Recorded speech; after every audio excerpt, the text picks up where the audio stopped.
guys, welcome to Hilltop Farm. I'm Jay, and today is part 2 in our canning special. Let's just get up with it, shall we? Now, potatoes always go a bit funny, depending on the type of potato you use. See, it looks like it's got milk or something in there. That's the starch that comes out of it. Don't be frightened when that happens. You just simply empty them into a colander straight out of here. Again, salt. These will taste awful if you don't put salt in. But these come out of here into a colander and they get rinsed well under the cold water because the starch comes out of them when they're sitting like this. And sometimes it looks like it's a bit of a jelly, but again, don't panic. It's just the starch, and it's better for you to take some of that starch out. So it's actually a good thing. But that one is just potatoes just roughly cut into chunks with the jackets on. That's the exact same thing with the jackets off. And here, just to make things really interesting, I don't know if you can see, it's probably a bit hard for the camera to pick up, my arms aren't long enough, but they're cut into discs, much the same way if you were doing a potato bake or dauphinoise potatoes or some sort of layered potato dish. We cut them up, we call them our disc potatoes. We cut them up into discs, okay, and they go in like that. And again, we have choices. Now, I will confess, we did not grow those potatoes.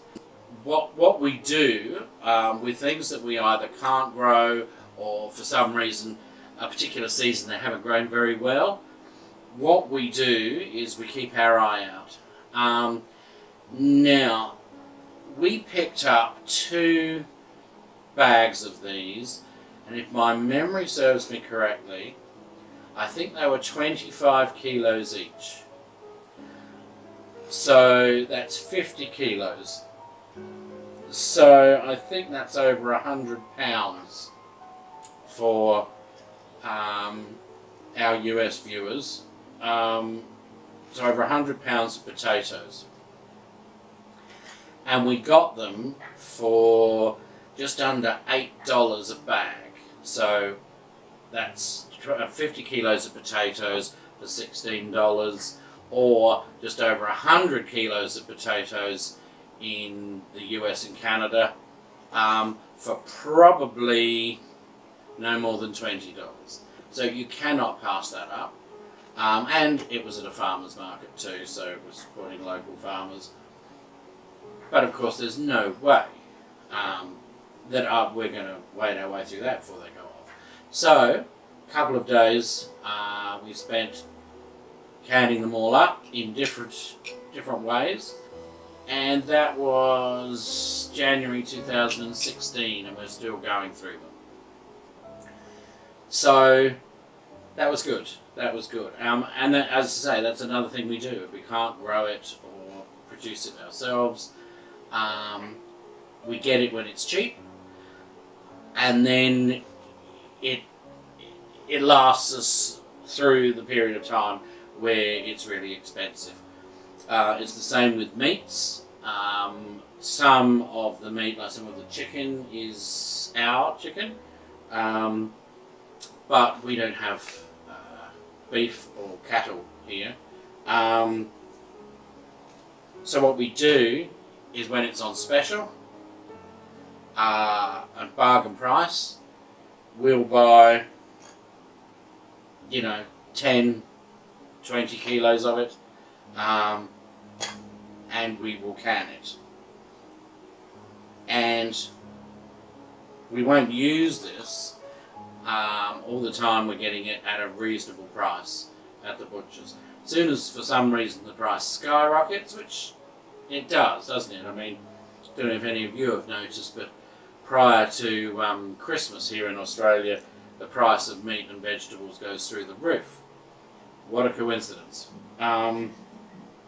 But if that happens here, then we have reserves that we paid a reasonable price for, and so again it saves us in our grocery bill. Now, what else have I got for you here? As you know, I've recently done a video on chicken stock, which we have here. We've got our beef stock here. I'm due to make some game stock and vegetable stock. Don't have any of that here. Fish stock I use so infrequently that I only make it really in a small quantity when I need it. So I don't bother having that permanently on the shelf. Besides, I'm not so sure I could survive it in the canner with the smell going through the house. But anyway, jams, as you know, we've just finished doing jams. We've got our apricot here. We have got blackberry here. Oh, and anyone that questioned the organic pectin, can you see that? That isn't moving. Okay. What have we got? Plum jam. That one's the same. Okay. The pectin's not letting us down there. What else do we have in the way of jam? We're still waiting our way through strawberry from last year. Now, as you can see, particularly pretty jars that Ball Mason have for jams, and I really like these. So I'm hoping to get some more, so that my ultimate goal is that all our jams will be in these cute little quilted jars. Now,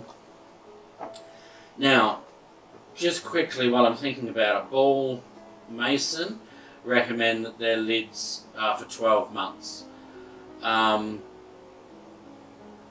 think they didn't used to be. They used to last longer. And the orange rubber seal thing that's sort of glued inside the lid there, it used to be a bit thicker, I reckon. But anyway, I think they're doing it just to cover themselves. I think in case, they're liable in some way. So that's okay. I take that as a guideline. But really and truly, I'm quite happy for these to stay in my pantry for 3 years. I don't start to, get concerned until we hit the 3-year mark. Every year, I'd like to think that I was actually organised to do it that structured, but periodically we take invoice of what's in there, and anything that's over 12 months old, we pay particular attention to, move it to the front. We check the lids. The reason I was saying it is because this strawberry jam is dated December 2015. So, end of this year, this one will be 2 years old. But, as you can see, contents is perfectly alright. And it's got a perfect seal on it, so there's nothing to worry about. These meat ones, hang on, that's July 16, but yes, there's a December 15 chicken one there. And a February 16 on the beef, so that's just entering its 2nd year. You see, and all these lids are perfectly alright. The meat-based ones, certainly once they hit the 3-year mark, will probably be pulled out of the pantry and put on the countertop in the kitchen as a firm reminder these must be used in the coming weeks. But usually we don't get to that point. They're used up by then. But certainly with the jams, we've had a couple of jars of that get to over the 3-year mark. As long as the contents look fine and the seals were still good, I would have no qualms at all about using them. The other thing that ball canning say is that they're one use only. Once you take them off, you throw them out. I don't do that either, to be honest. And this is not a recommendation. I'm not recommending you do it. This is something that I do because, quite frankly, I'm not paying for jars. For example, I mean, and I don't do it on everything, but for example, this chicken stock. Okay, now I had 11 jars of that I canned. Okay, those 11 jars will be gone probably within a month, but certainly within 6 weeks. Okay, now I am not spending, I'm not buying a dozen new lids every month to 6 weeks just for my chicken stock. Okay, so that gets cleaned off, right? When I take it off, I'm careful. Then it gets inspected and cleaned, and then it goes in a container for the recycling of the lids, and I reuse it. Now, I mean, I'll only reuse it to a point, but I've been doing it for a while, and I've not had any problems, and I've not had any that don't seal. Now, if you look, I've got a plum jam over here. Now, it's got 1, 2, 3 marks on it. Now, it's not me, but someone in the household always puts a little dent in the top of it when they take it off with whatever tool it is they're using. So I can tell that this lid has been used at least 3 times. It's on its 4th go. Now, it's got plum jam on it. It's on there like a rock. So I'm not concerned. I'm really not concerned. And at the end of the day, have you ever seen opened a jam that where the seal hasn't sealed? It's thick with mould. There's no way you'd eat it. And one could only imagine what would happen if meat had a broken seal on it. I think your pantry the other jars would be banging on the door to get out. But you'd smell it, and even if you didn't, when you took the lid off, I think you'd pass out. So, like everything, even if it's something I get in the supermarket, when I open it, I always smell it. If I open a new carton of milk, I smell it, just routinely. And I do that with this stuff. So, I don't have a problem with reusing the lids. As I say, I monitor what I do. I wouldn't use a damaged lid. And if for some reason it came out of the canner and it didn't seal, then I would chuck it in the bin and reprocess that particular jar, but wouldn't reuse that lid. But so far, this hasn't happened to me. I mean, as I say, I've thrown some out that have had it, but not because they've failed. Chutneys. I've got a pear chutney here. We've usually got a piccalilli. Our pantry is extremely low at the moment, believe me. Pickled onions, gherkins, do all that sort of thing. We've got beetroot here, which I think our American and Canadian friends actually call beets. I think it's just beets. And I think you call it pickled beets. We call it beetroot. But it's just beautiful stuff. And anyone can grow beetroot or beets. Seriously, they grow rampant. And everyone's so scared of them. I can remember the first time I had them, because I'd always had them pickled like this. And the first time I had one that was out of the garden was just boiled and served to me like that. Thought I was going to die. but you boil it, you slice it, and then you can it, but you pickle it and can it. And then it tastes like the stuff you buy in the shops, only better, in my opinion. Certainly looks nicer. Look at the colour on that. Absolutely gorgeous. But the day you're working on that, old clothes. Okay. Now the jar sizes, there's a bigger range than the ones that I've got here. But they, we've got quarts. They come like the quart jars. They come in a wide neck, so you're less restricted to what you can get in there. There's a narrow one which is ideal for liquids and things. You can get the wide neck in most of the sizes. Don't think it comes in the half pint, but it may do. But yeah, the half pint we don't use a lot of them. This is our Asian plum sauce. We use it for things like that. When I'm doing jams, my mother always takes a couple of jars, and she finds that the pints are too much for her in one go. So I always make a couple of half pints out of each batch for her. But yeah, that's pretty much it. I mean, your imagination can run away with you. What else have we got over here? I've just noticed. That's pumpkin.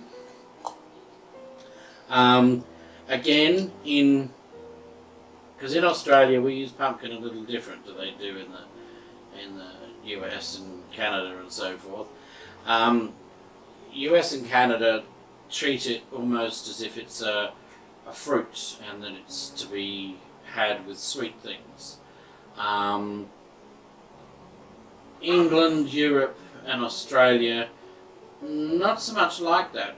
We have it more like squash and potato, that sort of thing.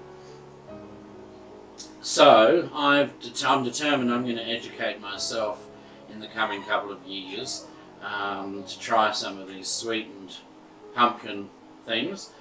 We do have some relatives in the US that I know do the whole pumpkin pie and what have you at Thanksgiving.